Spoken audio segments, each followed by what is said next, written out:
And with that, we are going to move on to, I guess, my series real quick. I have one of the series that also kind of came up a little bit on social media. It is Senpai is an Otokonoko, or my cross-dressing classmate, also known as Senpai or Otokonoko. This Now is let's get a this out of the manga. way. Let's get this out of the way quickly. Fire, smash or pass. Smash. Hell yeah. So this is a manga original done by Pom. So Pom is a female mangaka, and she started 2019-ish, around the COVID era. She started. I think her first series was also about like a crossdresser, and then she ended up making a very popular series of kind of like rom com. I think I don't think I forget if it was like a yonkoma kind of thing, but shorter kind of series about like menheta girlfriends and like onesans and stuff like that. And that the art and the general series became really like kind of went viral online. And so if you guys have ever seen the sort of generic, what is it like, if line stickers, right? Line emoji that's like there's a series of line emojis that's like menheta-chan or like menheta girlfriend or something like that, right? I don't know if any of you know have ever seen that, but that art is actually poems. So is from that is from one of Palm's series. So after doing the whole like Manhattan thing and become popular and getting line stickers and all that jazz, her latest work is this one, Senpai wa Otokonoko. So this the adaptation is done by Project Number Nine. Who, again, they are known for doing Netoke stuff. They're known for doing like two of the very archetype lolly series, the Tenshi no Sanpi, Rokubyu, stuff like that. They did Imocho, I think, many years back, et cetera, et cetera, et cetera, with some help from obviously other subcontractors. I think, what is it? Studio Pablo, Graphinica, stuff like that. Graphinica, I think some of you guys should know as one of the subcontractors that does a lot of these sorts of second key animation in between stuff, and some help with 3D CGI by Wired Studios. So the general staff is um it's headed. The director is, it's headed by Yanagi Shinsuke, who is a longtime veteran, and he's one of the pillars of Project Number Nine. He's been in most of the works as either as like assistant director, as chief animation director, as director, and stuff like that. And he's gathered this sort of motley crew of a mixture of sort of Project Number Nine's Jack Keta Tomozaki, the crew that some of the crew that headed bottom tier uh bottom tier Tomozaki-kun, Jack Kata Tomozaki kun, plus some outside veterans from his previous work in stuff like Akasaka, Akane Yiro Somarasaka anime adaptation, plus some, staff again from some of the subcontractors like Studio Pablo and Graphinica and so on. So it's a relatively ragtag crew. They have quite a decent amount of experience. So obviously they're solid people, but it is a little bit from everywhere, from all corners of the earth, essentially. So, going over the voice acting or the say list real quick here. It is the two main characters, or two of the main characters, uh, Saki Aoi, the main heroine, or Aoi Saki, is voiced by Sekine Akira, who you kind of should have heard of in this podcast in itself, because she also voices one other series this season, or one of the main characters in another series this season, Alfaria Alvis Serfort in Wistoria, which Toast covered just now, as well as Sora in the Precure All Stars movie, and Charlotte and Princess Principal, one of the main characters. So she's an up and coming. Obviously, she's already done about a lot of decent amount, at least a few main roles here and there. She's gotten a decent amount of supporting roles. Hoping for a big breakout role for her soon. She does a very, very good job of acting in this as this sort of the young, energetic girl young, energetic, sort of innocent girl in a sense, until more character development. And she does like a lot of these like screams and like very, very frequent voice cracks, which you don't like when voice actresses and actors are usually voicing characters and stuff like anime, right? They try to do like very smooth voices. Um, she on purpose does a lot of these like cracks, which are reminiscent of people when people do like screams and like people are super energetic and like or surprised or like super emotional stuff like that. So I do really like that sort of intended like purposeful voice acting in that sense. So very good job. The other sort of part of the, I want to say not newbie, but like new and upcoming cast is Umeda Shuichiro, who voices sort of the main cross-dressing main character, Hanaoka Makoto, in and Umeda Shuichiro is also voicing, I believe, Jogoro, the main character in the Shoshimin series for this season. He voiced Akira in Zom 100. He did Izumi Yuki in Shikimori-san. In general, he tends to be pigeonholed into a lot of these sort of more like feminine, lithe, kind of like calm-ish male roles. In my opinion, this was a very good idea to do this casting because obviously, um, oftentimes when you have these like cross-dressing feminine boy roles, um, you often get female voice actresses that either do like more tomboyish roles or are okay with doing these like more shota, feminine boyish roles. Um, you get female voice actresses to do these sorts of roles, but I think having the proper like male voice actor who hits both the kind of like I want to be girlish, I want to like this more feminine life voice and hits those notes while emphasizing the cross-dressing aspect, while also being able to do the more proper, like deeper male voice when he's like doing lines, when he's voice acting lines about how the character is like not cross-dressing in order to like fool his family or whatever, stuff like that. I think being able to hit both of those notes properly while having again that sort of like more light, more feminine kind of voice is really it was just such a good idea to do this casting, and I really, really, really, really, I honestly think this is probably one of my potential candidates for like voice acting, voice actor plus like character pair of the year kind of thing, which I've done which I've given awards for previously in during the award ceremony. So.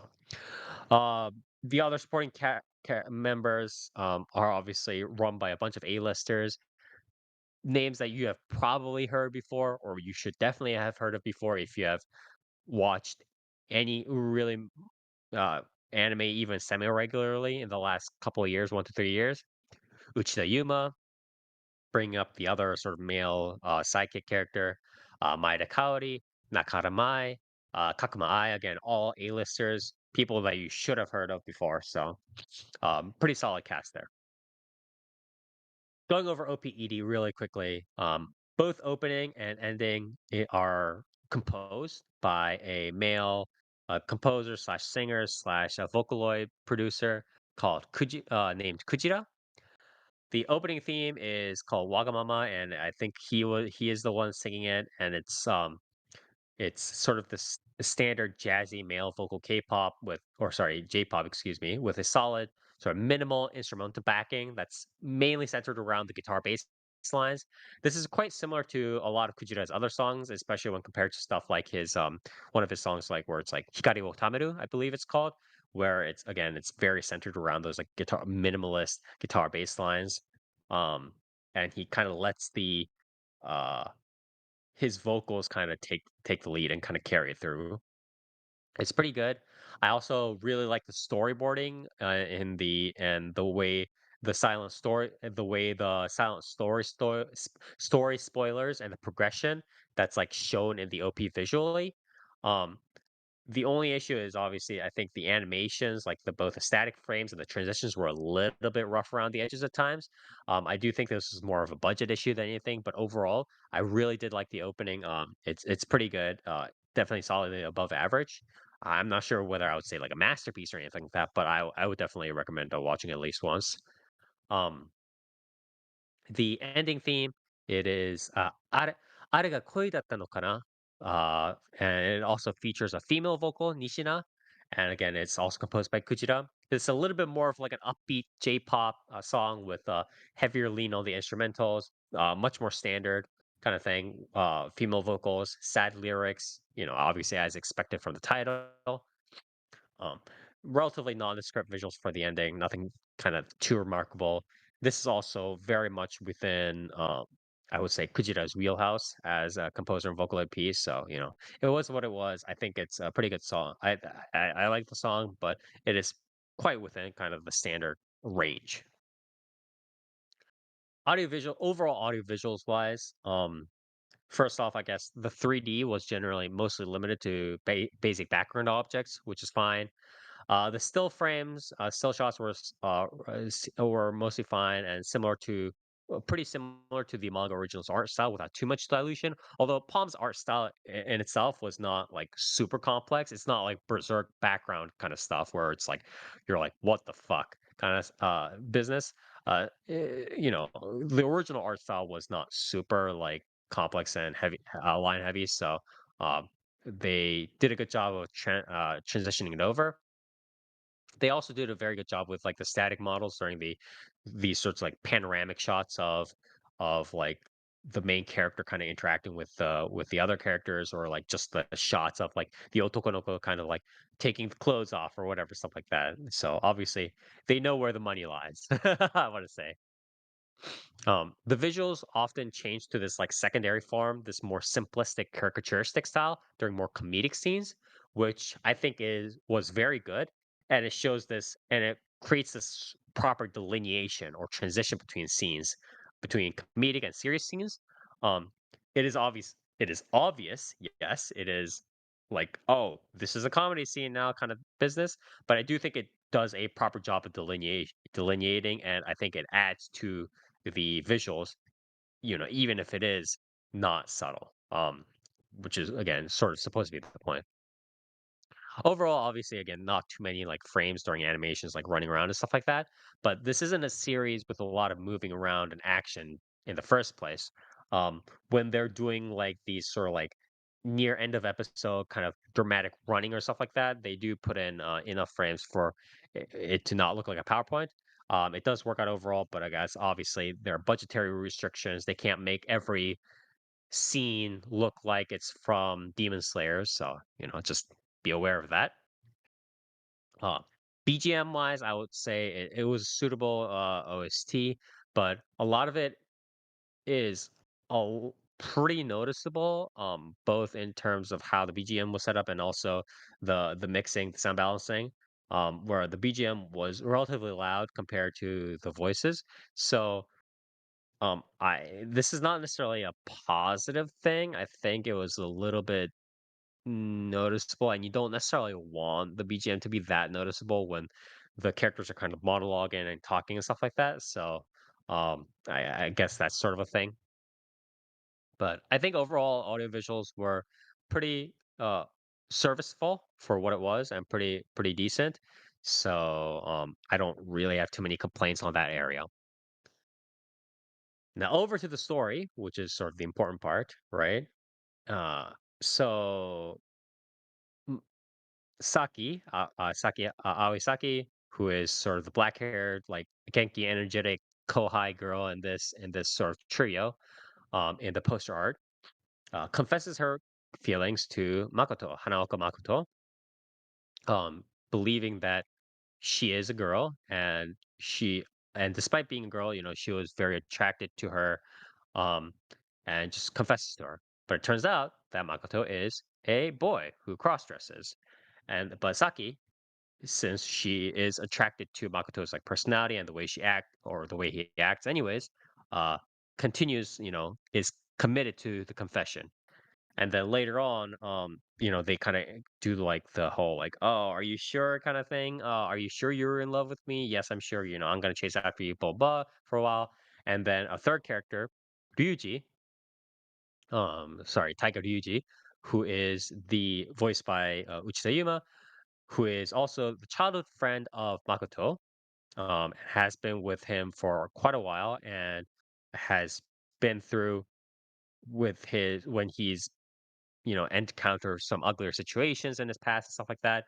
Um, Ryuji tries to ward off Saki with little success, and then the three kind of go on through, and um, the rest of the episodes are this sort of uh, set of split between mini arcs and kind of stream more like general continuous story slash stream consciousness style setup between the episodes. Although in the chapters it's a little bit more well delineated to mini arcs, but in the anime I think it's between the mini arcs is a little bit more stream consciousness kind of story structure setup, more continuous story structure setup. But the general idea is just a the developing relationships between the three, and b sort of how Makoto deals with him wanting to cross dress, right? And how he deals with that both inside and how he deals with that when interacting with others, right? So that's sort of the gist of the story.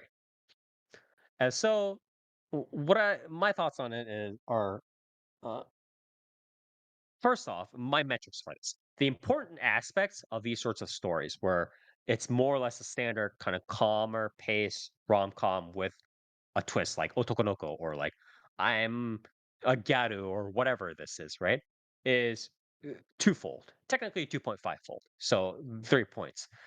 First, in my opinion, one of the more important points is v- we have to look at the balance between the different parts of the series. So in this case, it'll be the balance between the standard sort of rom-com slice of life, so how they all interact, being standard characters in fiction, standard anime characters in fiction, right? Just joshing off each other, just going on trips, how they interact during the school fair or how they interact during standard slice of life events.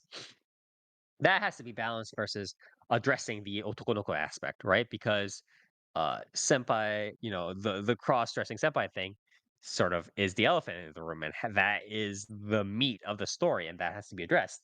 But it obviously has to be balanced screen time wise with the rom-com part, because the rom-com part also does exist. So that's the first important point. The second important point is how exactly the Otokonoko aspect is addressed, right? The cross dressing aspect is addressed, right? It can't just be a like, oh yeah, I just dress as girl and then like just end it there, right? So it has to include more in-depth dives into the interpersonal relationships, the idea of gender identity, um, what males culturally get fed to them from since childhood, and how they either accept that culture or reject it, stuff like that. Those sorts of conversation. Um, it is important to note that obviously these sorts of conversations and like how they interact with outside people will overlap with the rom-com part of the series, but that's part of this sort of challenge, right? Just being like, I'm a cross-dresser and I think about these sorts of like concepts and how I'm struggling with this, but that also affects the rom-com relationships in the actual series. So that's number two. And the third point, which is not as important, I think, initially in the metrics, is how the external rom-com parts of the story pan out. So what I mean by that is um, the daily lives and the school lives of the general cast, as well as how they bounce around the MC when they're not talking about Otokonoko stuff, when they're kind of just talking about like fishing or again school fair or just doing like slapstick stuff. Um, I think that's not as important, but still kind of part of the overall metrics. So that's sort of the 3 points that I'm thinking of. Again, the balance in screen time, how the cross-dressing aspect is addressed, and how the rom-com part is addressed. This being said, I did just mention that the rom-com part, in my opinion, in the initial metrics, is not as important. I did say that, but I think in this story, the both the screen time of how the rom-com versus the Otokonoko stuff is handled, as well as how the rom-com stuff is handled in the rom-com slice of life stuff is handled in general, is just not done very well. this whole like I like the main character, and then the main character goes, "I like the main hero because she's so open about herself." These sorts of lines and actions are um, very kind of elementary school level, elementary sophomoric. I want to say it's very kind of just straight across the bow. It's very like not developed. Is Um, that and the I way, will I did yeah. want to ask about that though. Like, is it like kind of like oddly like toxic feeling at all with the like the main It's heroine's not like toxic pursuit feeling, of it's just him? not Okay. Because like from the it's premise, more it just sounded like like, ooh, this is like It sounded a hella bit more. toxic, bro. yeah, Yeah. it's more just like the character, the female heroine is there and it's set up to trigger this general set of story developments where it leads to the main character talking and dealing more with the Otokonoko stuff, right? The cross-dressing stuff. But the female character isn't really well fleshed out either as separate character or as a character that properly interacts with the main character as well as the other characters. I know that there are developments later on in the manga that hasn't been covered yet in the anime, but I read some of those developments. I wasn't necessarily too impressed by them. Um, and a lot of these sorts of lines, again, like I like the protagonist anyways, or I like the crossdresser anyways.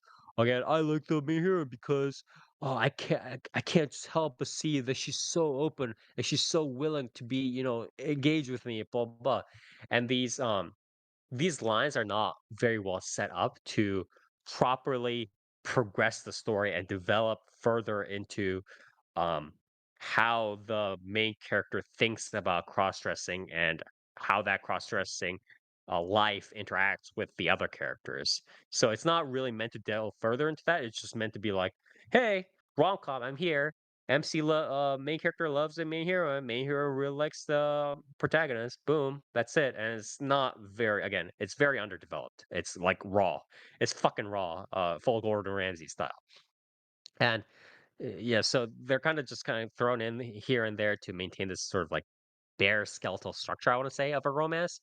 And so that makes it obvious that this romance part really is only there to sort of quote unquote support the cast from not falling apart. So the cast then can the cast then can continue this narration slash exposition of the main character and how he feels about being a crossdresser. So the cast is kind of there just to kind of prop up this otokonoko aspect, which is like reasonable. But the fact that like it seems reasonable on paper, right? Like story structure wise, it's like okay, we have the cast, but the cast is kind of there to feed into this like cross-dressing theme, and the conflict, and that seems okay on paper. But when you actually put it onto the manga story, and the anime storyboarding and stuff like that, when this rom-com aspect is noticeably threadbare and this underdeveloped, and this is kind of similar to how Palm um wrote out her some of her other series, like her Menheta series, right? This kind of puts this sort of glass ceiling on how high I can rate the series or how good the series can be, in my opinion, due to the fact that while yes, the rom-com is supposed to ultimately support the Otokonoko discussion part, right? The cross-dressing discussion part. Yes, it is supposed to be a support, but it is still supposed to be a central part of the story. Because if it's not a central part of the story, then it's not if it's not a proper driving factor of the story, the the further discussions about him cross-dressing would not come up as much because he wouldn't be interacting with the rest of the world, the rest of the cast as much. Right? Like, does that make sense? Like the rom-com has to be this driver for the Otokonoko discussions because the Otokonoko discussions can't just happen out of thin air. It happens because of the rom-com developments. So, um, that being said, this underdevelopment of this initial rom-com part that's not as heavy on the Otokonoko, the cross-dressing themes, hinders the later on exposition and narration and development of the cross-dressing gender identity whatever discussions because it doesn't drive the story as properly. So I know again it gets slightly potentially better in episode 4 of the anime, and I know that there are some slight developments later on in the manga, but it's not something I was particularly impressed by, and it's certainly not something I had high hopes for in the anime adaptation in terms of that sort of rom-com developing. So I think I was a little bit disappointed by that. I think it needs to be a little bit more developed properly. Um, so as for the Otokonoko slash cross-dressing part, I think the initial reason, the premise and kind of reasons explained in the story for the main character, the crossdresser wanting to be a crossdresser is fine and succinct. And it's like, oh, I just want to, see and mess around with cute stuff, and freaking not just be like, oh, male dinosaurs, bikes, or guns all the time. I think that's a fine and succinct reason. And it is also one of the standard reasons that you do hear for people doing, more, stuff like cross dressing or more, getting into more quote unquote feminine hobbies, right? Um, I I do think that the central family conflict that comes in that deals with like the cross dressing as well is a little bit too strongly done. It is a little bit too on the nose and a little bit too again like shots across the bow kind of style. Um, and it gets some minor minus points from me, but it is not completely out of left field, right? These sorts of extremes do exist within real life, and when you see some like the extreme stuff that families tend to believe and get into in real life culturally, so I don't think it was like completely surreal or anything like that, but I do think it was a little bit on the nose. However, the some like the dad kind of in that story being a little bit calmer compared to like the mom creating the central conflict. I think that sort of contrast also helps make it a lot more realistic. But it was a little bit on the nose, I think, the central conflict. So um I can't give it full points for it, I think. So um I also do want to say that some of the responses for this story, right? The senpai is like a cross dresser, right? Um, the people some people were mentioning like, oh, like the MC kind of develops feelings for the female character. Um, the author toys with the concept of LGBTQ and gender identity in this series, but ultimately chose the extremely forced and safe straight coupling, which just ended up feeling wrong contextually. And So it's like fucking true. not, So fucking true, honestly. Wait, We what? need to have no straight yeah. And Otokonoko, okay? yeah, Is that That's a and is just that like that's a it? good policy. Is it just saying that like straight people can't cross dress ever? Like, yeah, It's or yeah, I mean it's basically he trying to feels say like yeah, he feels what essentially what the comment is saying is that the commenter feels that that they deserved a sort of more like, I guess, gay or lesbian or non-binary ending because of the cross-dressing aspect. And I disagree because no. there are plenty of people who can, Yeah. yeah, go like male people who can be like, yeah, I I mean just want to they're also do cute straight like shit, man. drag queens. Like Yeah. Yeah, exactly. Um, and I think that story was very much clearly outlined again by the reasons because the main reason for the male character, the crossdresser, was like, I want to crossdress and I want to well, I mean also it's like fucking use that's pink really backpacks because I want to disingenuous see as cute well. shit. That's also extremely Yeah. disingenuous because it's like yeah, I'm joking when I say like fucking no straight Otokonoko. But like the yeah, okay, the author is still going with an LGBTQ story because the main character's still queer at that point. Like they're still hmm playing with gender, like they're like Yeah. going outside of gender But that norms. They're doesn't fucking yeah, but cross it also dressing. doesn't Like mean like he that just still needs to makes them immediately in the match with like the LGBTQ. They male could still character. be like Yeah. they can still be Yeah. attracted to women. Like Yeah, Yeah, yeah, that doesn't exactly. pass the purity that test, doesn't I'm make afraid. yeah, that doesn't make them not queer. Like you would not see a drag queen and be like, "Oh, dude, He has to kiss that the person's dude, not a yeah. part of the Yeah. LGBTQ, I guess, because Yeah. they want to have sex with women." It's like, Yeah. no, or be in a relationship with women. Like that they're still they can still be active in the LGBTQ. Like Yeah. and again, it's like very. I think it like the like. I just want to freaking mess with cute stuff, which was a very clear reason that was outlined for the story. Like the character literally has continual flashbacks and says to himself in monologues like, "I just wanted to cross dress because I want to mess around with cute stuff because I like cute stuff, bro." Like that's like the reason. And there are examples of it in real life, right? Like even there's like even a super powerful or super popular YouTube channel over on the Japanese side. Himeni is the thing, and I know Near and Dark, and I think Toast too knows this channel because I've linked it a few times, but Yeah. it's like that cross-dresser guy who like has a really cute like female face and like does like gothic Lita and like looks like a female, a really cute female when he's like all through with the cross dressing and makeup, but he has the voice of fucking Takehito Koyasu. Yeah. Like he has the voice of Dio. And it's just like, Ine. what is going on? Yeah, Ine. It's like, I think people like that can absolutely exist in real life, and I think he was confessed. Yeah, he is pretty much like absolutely straight, human as well. So I think it's a little bit of a wrong um kind of vibe, I want to say, to be like, Well, because oh, yeah, like uh, this crossdresser dude should have macked yeah, with I think that the person, I sidekick think that guy. person is Yeah, falling into a really really like surface level,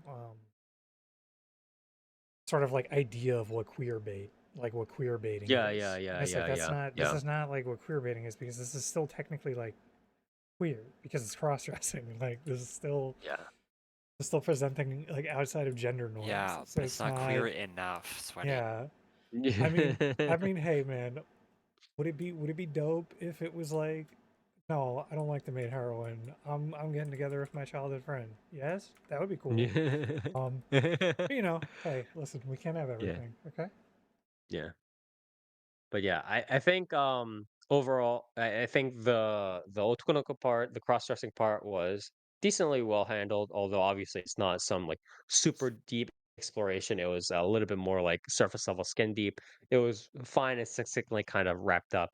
Um Overall, I do think this was kind of a decently okay romp with mostly reasonable, if a little bit too kind of skin deep surface level cast that talks about, the idea of cross dressing and dealing with these quirks versus people who maybe don't want to see that sort of stuff or people who kind of struggle with, like, I want to cross dress, but society is a little bit like, oh, I don't want to see you cross dress, stuff like that. So, kind of dealing with those sorts of like mental aspects, right? Um, but obviously, the major flaw is that the rom-com part of it, the rom-com slice of like interaction part of it, leaves a bit to be desired, and that again kind of hinders the later on cross-dressing Otokonoko um, interpersonal relationship discussions, which is really unfortunate because I think if that rom-com, if the cast part really was properly developed, then that sort of cross-dressing deep could cross-dressing discussion could turn into a deep dive and the series would have really kind of flourished. But it is a little bit flat, it is a little bit surface level as it is the case with as was the case with some of the previous series written by Palm. Again, a little bit unfortunate, but I do think it is pretty decent overall. A decent kind of watch if you have time. I would probably rate this probably a 6 out of 10. I do think it's above average, but I don't think it's like, wow, it's not like making my eyeballs pop out or anything like that. So, again, decently okay watch. I guess check it out if you have time. So, yeah. That's all I had to say. Again, this series is Senpai wa Otokonoko or my cross-dressing senpai, I think is the localized title or whatever it was. Again, done by Project Number 9. Manga original, so check out whichever format if you have time.